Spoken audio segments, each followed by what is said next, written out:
दोस्तों, मैं एक लॉयर हूं और साथ साथ मैं हमारे देश की इकोनॉमिक एक्टिविटी पर भी अच्छी से ध्यान रखता हूं। और आज मैं आपको मेरा एक खुद का ओपिनियन आपसे शेयर करना चाहता हूं, इसलिए मैं ये वीडियो रिकॉर्ड कर रहा हूं। शायद आप लोगों को ये मेरी बात समझ में आए और ये जान ले आप लोग कि मैं कितनी सीरियस बात कह रहा हूं। मेरी ये बात स्टैम्प ड्यूटी से संबद्ध है। मैं ये बताने जा रहा हूं कि भारत में स्टैम्प ड्यूटी क्यों रिड्यूस की जाए, कम की जाए। मैं अब आपको ये बताने जा रहा हूं कि स्टैम्प ड्यूटी पहल किस तरह से इस दुनिया में आई और किस राष्ट्र ने इसको पहले इम्प्लीमेंट किया। तो बात बहुत पुरानी है। 1694 में ब्रिटिश गवर्नमेंट ने स्टैम्प ड्यूटी लागू की थी लैंड पर और प्रॉपर्टी पर।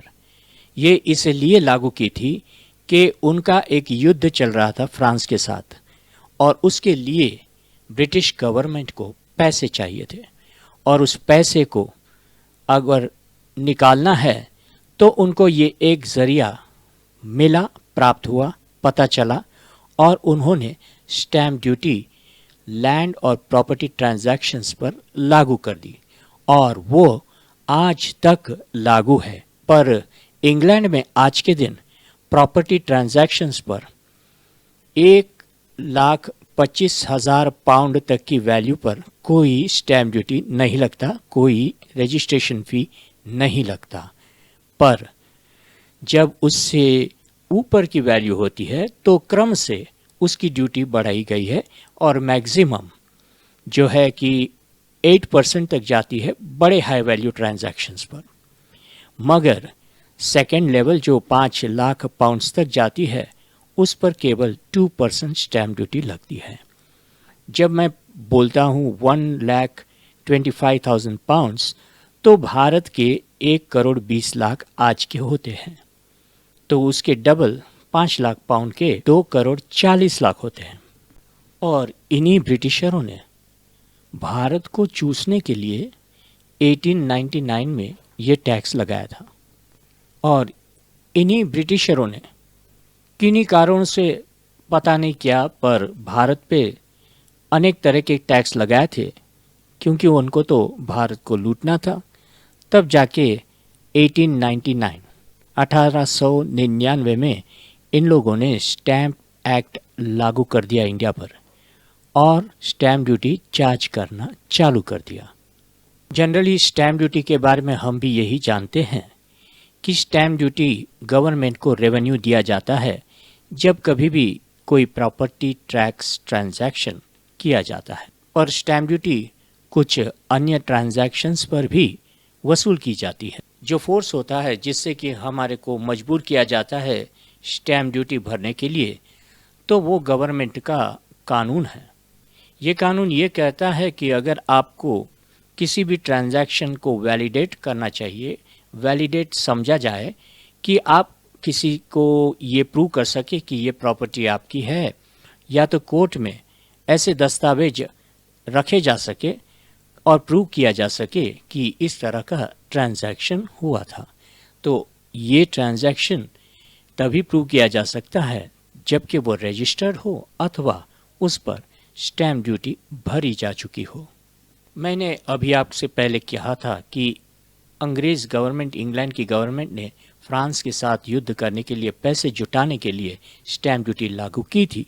पर आज हमारी भारत की सरकार के पास कई ऐसे माध्यम है जिससे कि वे टैक्स वसूली करते हैं और रेवेन्यू वसूल करती है। जब हमारा देश इंडिपेंडेंट हुआ था तब वह एक सोशलिस्ट स्टेट था और जब इंडिपेंडेंट हुआ था उस वक्त गवर्नमेंट के पास वे स्थापित स्ट्रक्चर नहीं था जिससे कि वो विभिन्न टैक्स वसूल कर सके।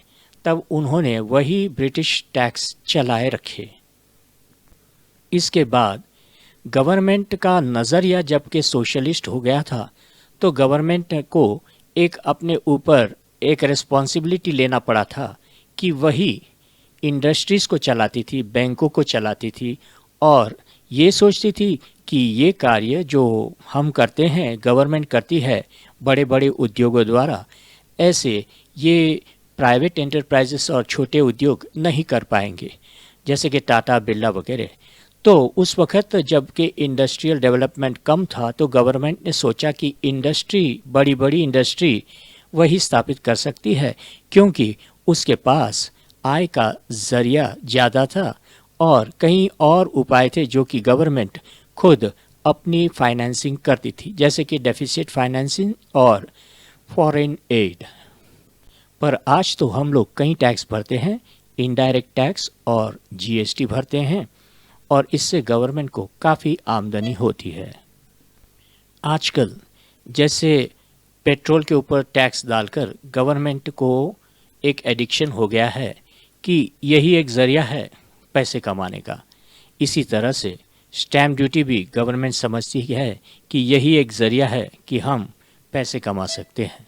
पर इन्हीं दिनों में, इसी समय में, ऐसे समय जबकि हमारे सामने कई समस्याएं उपस्थित हो गई है अचानक, और पहले से भी जो बनती आ रही थी, उसका जोर इकोनॉमी पर बहुत ज़्यादा पड़ रहा है। इसलिए एक अलग नज़रिया स्टैम्प ड्यूटी को देखने का करना पड़ेगा। और ये क्यों, ये मैं अभी आपसे बताने वाला हूँ। ये श्रृंखला होती है इकोनॉमी में कि कैपिटल, एम्प्लॉयमेंट और क्रेडिट जनरेट होती रहती है, और ये चेन एक साइकिल के जैसी होती है, एक पहिए के जो व्हील होता है, और ये चेन कभी स्लो हो जाती है और कभी बहुत ज़्यादा एक्सेलरेट हो सकती है। और ये जो चेन है इकोनॉमिक एक्टिविटी के एक्सेलरेशन की, जिससे कि एक्सेलरेट होता है क्रेडिट, कैपिटल और एम्प्लॉयमेंट, तो ये चेन कभी कभी स्लो हो जाती है, और इसके बीच में जो रोड़े आते हैं जो इसको डी एस्केलेट करते हैं, डिस्टेबलाइज करते हैं, उनमें कुछ गवर्नमेंट डिसीशंस चेंज होने बहुत ज़रूरी है। इसीलिए मैं स्टैम्प ड्यूटी की बात कर रहा हूँ। स्टैम्प ड्यूटी एक ऐसा फैक्टर है जिससे इस इकोनॉमिक चेन ऑफ एक्टिविटी को डिस्टेबलाइज होने के लिए कोई देर नहीं लगती, और इसको निरंतर स्लो करे रखती है। तो आज के दिन में तो ज़्यादा ही स्लो कर देती है, जबकि ज़रूरी है इस इकोनॉमिक चेन ऑफ एक्टिविटी को सुदृढ़ बनाना और एक्सेलरेट करने का। तब स्टैम्प ड्यूटी का नज़रिया बदलना पड़ेगा, और ये क्या है ये बता रहा हूँ मैं। गवर्नमेंट 5% तक, 5% से ज़्यादा भी गवर्नमेंट स्टैम्प ड्यूटी लगाती है हमारे रियल एस्टेट ट्रांजैक्शंस पर, और इन सभी ट्रांजैक्शंस पर गवर्नमेंट स्टैम्प ड्यूटी लगाती है, जैसे कि sale, development agreement, mortgage, partnership dissolution पर जब एसेट्स यहाँ से वहाँ होते हैं, किसी को डिस्ट्रीब्यूट होते हैं, इसी तरह से एमालगमेशन के वक्त, और इस तरह से पार्टीशन के वक्त, इस तरह से गिफ्ट करने के वक्त, तब इन सभी ट्रांजैक्शनों पर गवर्नमेंट स्टैम्प ड्यूटी कलेक्ट करती रहती है, जो कि बहुत ज़्यादा है। और आज के दिन वह सब कुछ एकदम नॉनसेंस है, सेंस नहीं रखती। क्या ज़रूरी है ये सब? नहीं है, अत्यंत ज़रूरी नहीं है, मगर इसको मॉडरेट करना बहुत ज़रूरी है। इतनी ज़्यादा नहीं होनी चाहिए।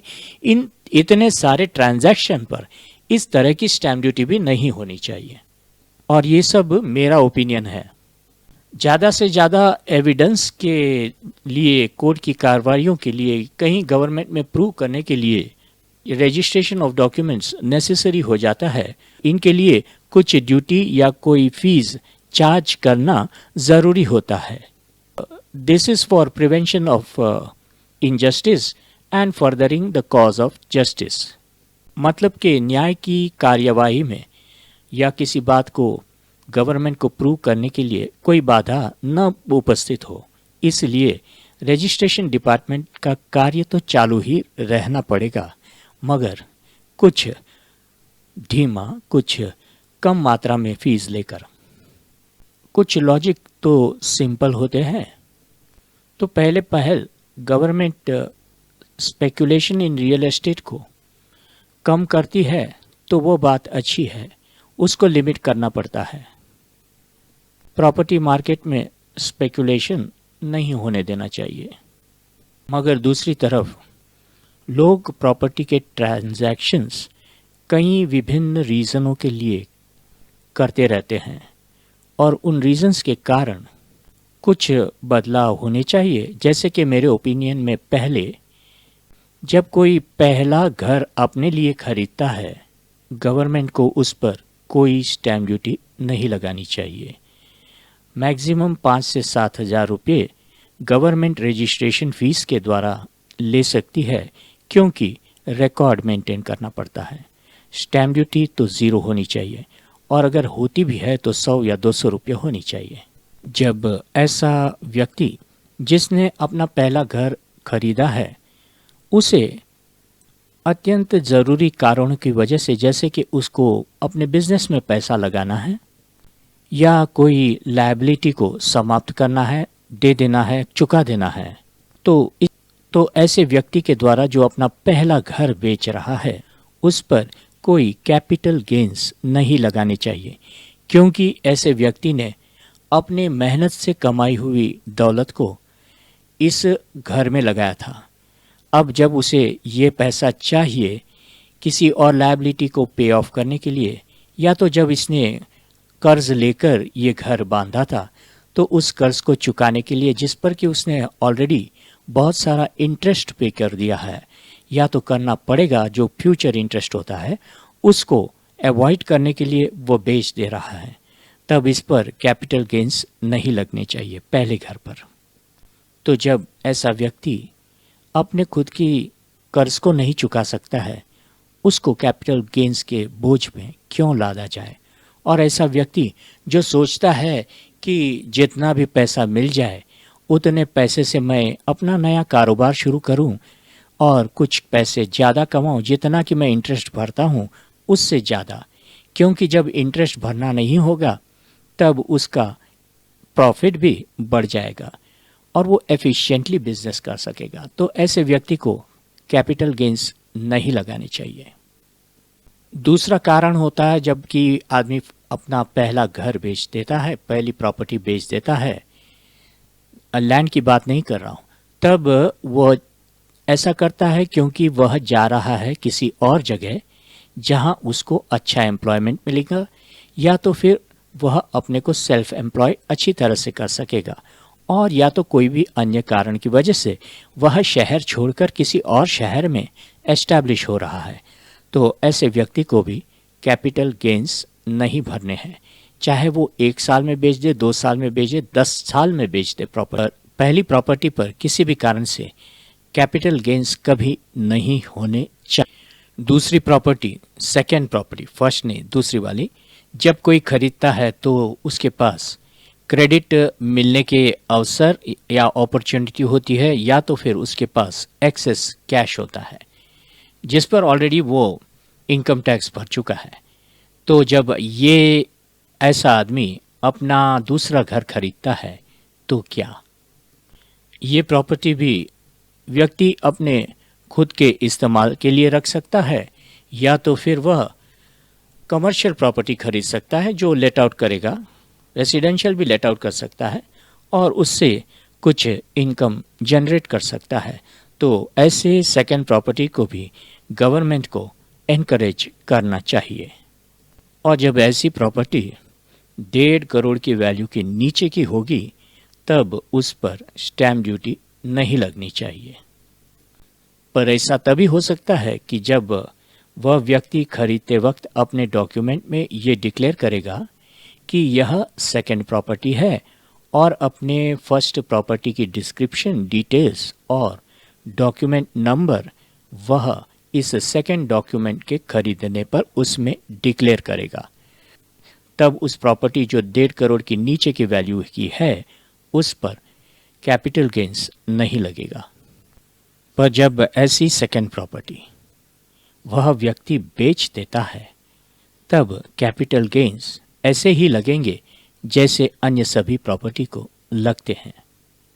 मगर जब ये प्रॉपर्टी जब बेची जाती है उसके प्रोसीड्स में से जो उसमें से पैसे निकलते हैं, उस पैसे को जब यह व्यक्ति अपनी सेकेंड प्रॉपर्टी के लिए ले गए मॉर्गेज के लोन को पे करने में निकालता है अथवा किसी अन्य बिजनेस लोन को पे कर देने में खर्चता है, और जब जितना पैसा वह ऐसे लायबिलिटी को पे करने के लिए, मॉर्गेज लायबिलिटी को पे करने के लिए निकालता है, तब वह पैसे पर कैपिटल गेन्स नहीं लगेगा, मगर बैलेंस पैसे पर ही प्रोपोर्शनेटली कैपिटल गेन्स लगेगा।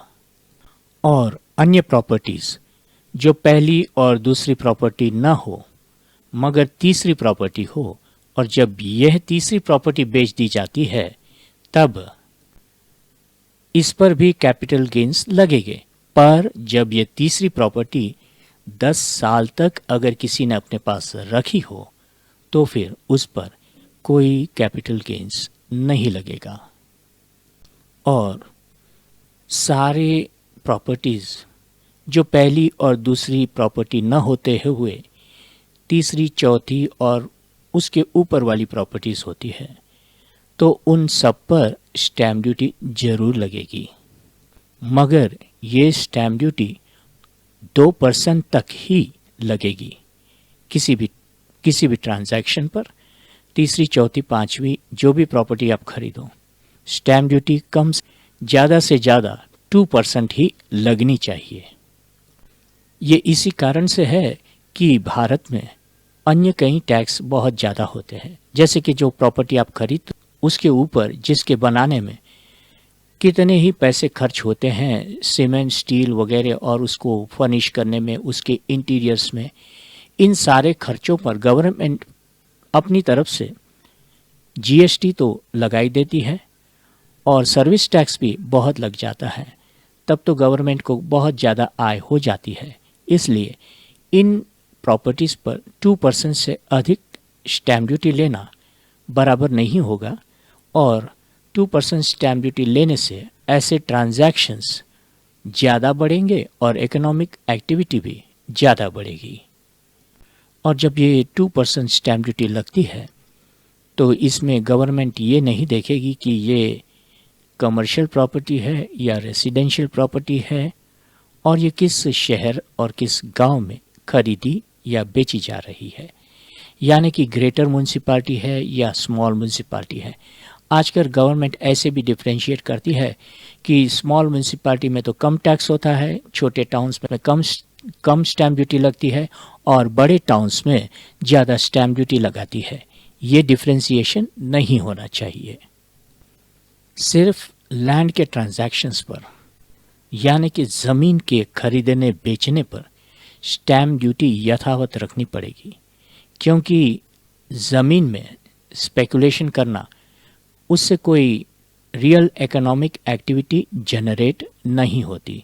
जब शहरों में ज़मीन लेते हैं, बेचते हैं टाउन्स में, तब एग्रीकल्चर लैंड तो ऑलरेडी स्टैम्प ड्यूटी बहुत कम होती है, पर ज़मीन के ट्रांजैक्शंस में स्टैम्प ड्यूटी जैसी की तैसी रहनी चाहिए, और कैपिटल गेन्स भी जैसे के तैसे रहने चाहिए, क्योंकि it should not be encourage.